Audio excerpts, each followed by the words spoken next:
Since 1905, Cambridge Brass has been a pioneering force in the waterworks industry. Continuing our tradition of excellence, we proudly present our TECK stainless steel saddles and repair clamps.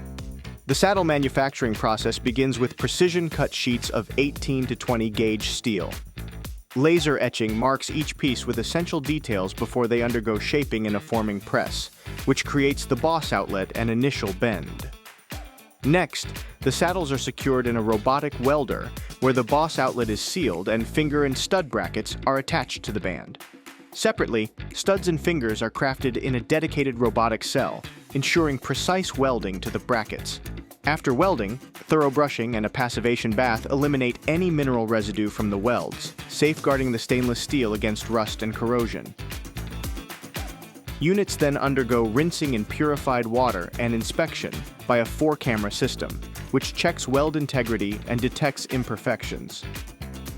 Repair clamps follow a similar production process, with the addition of TIG and MIG welding and a rubber lining to address leaks or cracks. Once the units are approved, they receive a gasket on the boss outlet and are assembled with a few nuts before being sent out to customers. With so much care put into the manufacturing process, these products are sure to meet your needs, and we guarantee their reliability and performance. Order yours today at cambridgebrass.com.